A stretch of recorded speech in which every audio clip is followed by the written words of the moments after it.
یہ شروع اللہ کے پاک نام سے جو بڑا مہربان نہایت رحم والا ہے۔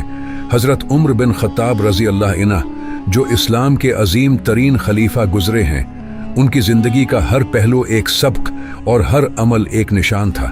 ان کی زندگی کو دیکھ کر یہ سمجھنا آسان ہے کہ کس طرح اللہ کی رضا کے لیے عدل و انصاف، وفا اور بہادری کی ضرورت ہوتی ہے۔ حضرت عمر فاروق کا شمار ان صحابہ کرام میں ہوتا ہے جنہوں نے اسلام کے آغاز سے ہی اس کی طاقت کو بڑھانے اور اس کی تبلیغ میں نمایاں کردار ادا کیا۔ آپ کا لقب ہے فاروق تھا، جو حق و باطل کے درمیان فرق کرنے والے کے معنی میں آتا ہے، اور یہ لقب آپ کی زندگی کی سب سے بڑی خصوصیت کو ظاہر کرتا ہے۔ آپ کی حکمرانی میں اسلامی خلافت ایک طاقتور اور منصفانہ سلطنت میں تبدیل ہو گئی۔ حضرت عمر قریش کے ایک بڑے خاندان سے تعلق رکھتے تھے۔ آپ کا شمار قریش کے جاہ و جلال والے لوگوں میں ہوتا تھا۔ آغاز میں آپ مسلمانوں کے دشمن تھے اور آپ کا مقصد مسلمانوں کو ختم کرنا تھا۔ آپ کی زندگی کا یہ دور جاہلیت تھا جب آپ دین اسلام کی حقیقت سے ناآشنا تھے۔ حضرت عمر رضی اللہ عنہ اسلام کے مخالفین میں شمار ہوتے تھے۔ آپ کو یہ بات بہت کھٹکتی تھی کہ اسلام پھیل رہا ہے اور لوگ اللہ کے راستے پر آ رہے ہیں۔ آپ کا دل سخت تھا، لیکن اللہ نے آپ کے دل کو اپنی ہدایت سے روشن کر دیا۔ اسلام قبول کرنا۔ حضرت عمر فاروق کی اسلام کی طرف رہنمائی ایک بہت اہم واقعہ سے ہوئی۔ آپ ایک دن تلوار لے کر پیغمبر اسلام علیہ السلام کی زندگی کو ختم کرنے کے لیے نکلے تھے۔ اس دوران آپ کا سامنا حضرت حمزہ رضی اللہ عنہ سے ہوا، جو پہلے ہی اسلام قبول کر چکے تھے۔ تمہیں اللہ کی ہدایت نہیں ملتی تو یہ تمہاری بدبختی ہوگی۔ حضرت عمر فاروق نے حضرت حمزہ کی باتوں پر غور کیا اور سوچا کہ وہ کس راستے پر جا رہے ہیں۔ کچھ دن بعد حضرت عمر رضی اللہ عنہ نے دل کی گہرائیوں سے اللہ کی ہدایت کو قبول کیا اور اسلام قبول کر لیا۔ یہ وہ وقت تھا جب حضرت عمر رضی اللہ عنہ کی زندگی میں ایک انقلاب آیا اور وہ اللہ کے دین کی دعوت دینے والے سب سے بڑے رہنماؤں میں سے ایک بن گئے۔ خلیفہ بننا۔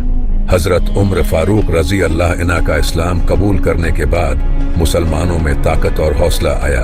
آپ نے ہر موقع پر رسول اللہ کی حمایت کی اور آپ کے ساتھ ہر میدان میں حصہ لیا۔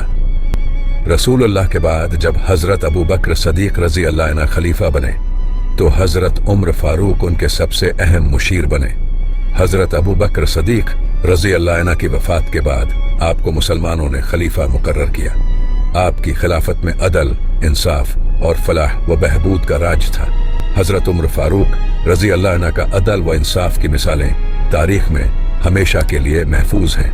آپ کے دور حکومت میں جہاں ایک طرف فتوحات کا سلسلہ جاری تھا، وہیں دوسری طرف آپ نے ہر فرد کے حقوق کا پورا تحفظ کیا۔ ایک مرتبہ حضرت عمر فاروق اپنے دربار میں بیٹھے تھے اور ایک شخص آپ کے سامنے آیا۔ اس شخص نے شکایت کی کہ اس کا حق مارا گیا ہے۔ حضرت عمر نے فوری طور پر فیصلہ کیا اور اس شخص کے حق میں انصاف دیا۔ پھر حضرت عمر رضی اللہ عنہ نے اس شخص سے کہا، یہ عدالت ہے، یہاں کسی کو بھی حق سے محروم نہیں کیا جائے گا، چاہے وہ مسلمان ہو یا غیر مسلم۔ حضرت عمر نے اپنے دور خلافت میں بہت سی انتظامی اصلاحات کی۔ آپ نے ریاست کی مختلف ذمہ داریوں کو تقسیم کیا، مختلف محکموں کا قیام کیا اور لوگوں کے حقوق کی حفاظت کی۔ آپ نے لوگوں کو بے شمار فوائد پہنچائے اور اس بات کو یقینی بنایا کہ ان کے درمیان کوئی فرق نہ ہو۔ آپ نے مسلمانوں کے لیے زمین کا انتظام بہتر بنایا، زراعت کو فروغ دیا اور تجارتی نظام کو مضبوط کیا۔ آپ کی حکمرانی میں لوگوں کی فلاح و بہبود کے لیے بہت سے ادارے قائم کیے گئے اور ہر شخص کو اس کے حق میں انصاف ملا۔ حضرت عمر کی وفات۔ حضرت عمر فاروق رضی اللہ عنہ کا دور خلافت 10 سال پر محیط تھا۔ آپ کی زندگی کا یہ عرصہ اتنے عظیم کارناموں سے بھرا ہوا ہے کہ وہ آج بھی مسلمانوں کے لیے ایک رہنمائی کا نشان ہے۔ حضرت عمر فاروق 23 ہجری میں شہید ہو گئے اور آپ کی شہادت نے مسلمانوں کو ایک غمگین دور میں داخل کر دیا۔